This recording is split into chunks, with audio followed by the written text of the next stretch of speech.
Again, and welcome back to Base Camp. I've been asked while making these short videos if I'm using a script. No.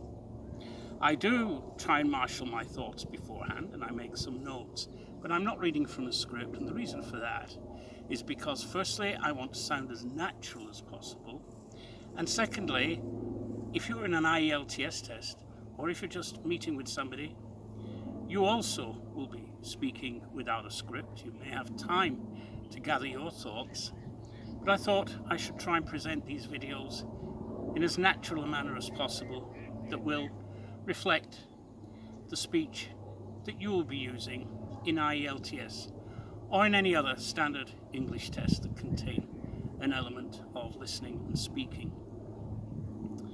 Alright then, I want you to look at these two sentences. Here's the first one. Where is the book? And its answer, it's with me. And the second one, please put the light on. And the answer, electricity is not there. I hope you can see that these answers to those questions are clumsy. Where is the book? The book is with me, or it's with me, isn't good English. You're taking something that is not living, something that's inanimate, something that's passive, like a book, and you're trying to force it into doing an action. You're trying to force it in being active. The book is with me. That's not good. It looks as though the book is doing something. If you're asked the question, where is the book? The best answer is, I have it, or I've got it, or your friend may have it. But the person, whether it be me or your friend, is the beginning of the sentence. It's not the indirect object, if you want to be very grammatical about it.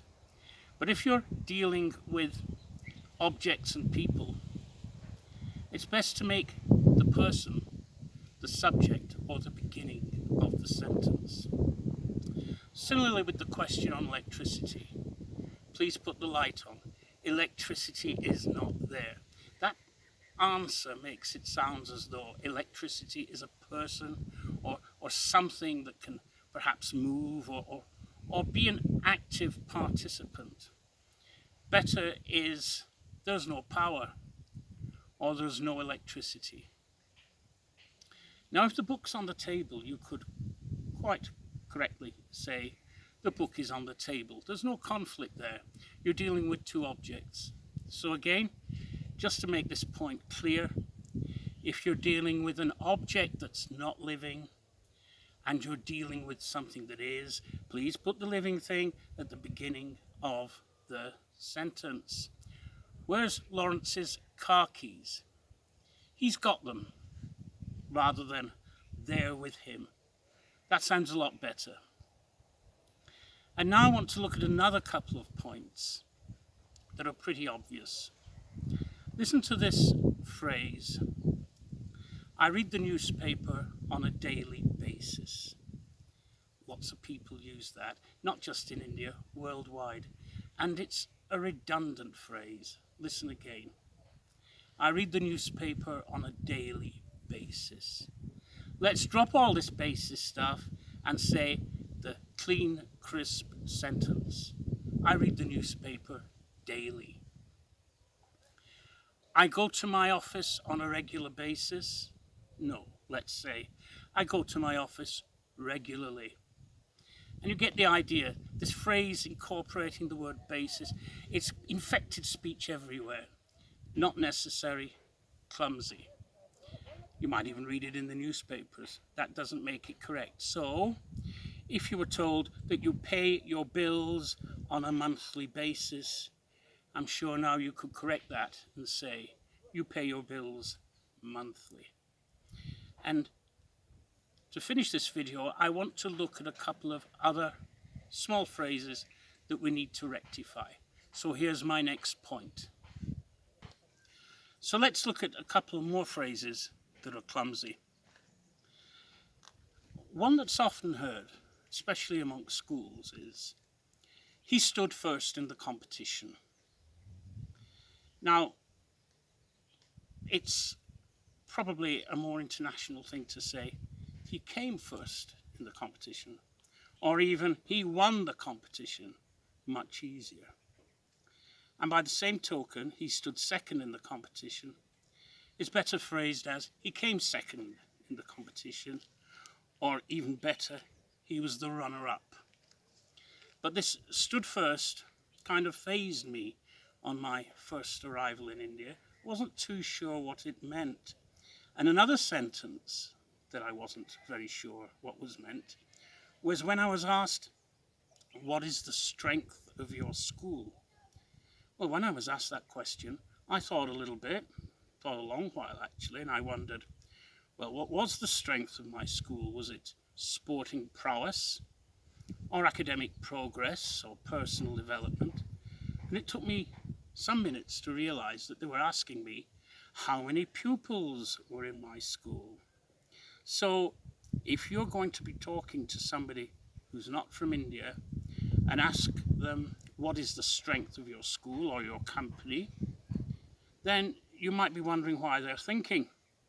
And that's because they've interpreted the question differently from what you meant it to be. It's better to ask them, how many employees do you have? Or how many students do you have? Or how many workers do you have? Because this strength of the school or strength of the company has quite a different meaning if you ask it of somebody who's not born here, who's not used to Indian idiom. I'm quite used to it now, and I take it as part of speech, but I wouldn't use it if I was discussing that with someone from abroad, so please take note of those. I just want to repeat that although one can point out these phrases, one can point out these clumsy idioms, it's up to you to incorporate them into your speech. Think about what you say, try and widen your vocabulary, try and choose words that are clear rather than double meaning. It's much easier to say, for instance, the number of COVID cases has exceeded 1 lakh instead of the normal, well, what you hear in India, the normal phrase is the number of COVID cases has crossed 1 lakh. Exceeded is a little bit clearer and a little bit more elegant, and it's using these words that will help your English. Try and pick one word a day that you don't normally use and try and find an occasion to use it 2 or 3 times during the day.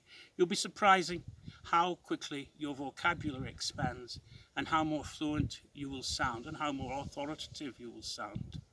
So, please do that. Widen your vocabulary. And now we're going to look at my third point. Oh. And my very last point on speaking, I should have pointed this out.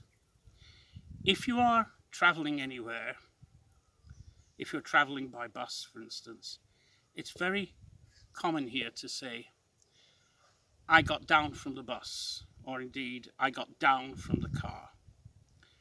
I'd just like to point out that it's better if you could say, I got off the bus, or I got out of the car. This concept of getting down, although it does reflect perhaps what you're actually doing, you're descending from a bus, not used very often. Please get off the bus, get out of the car. Thank you very much.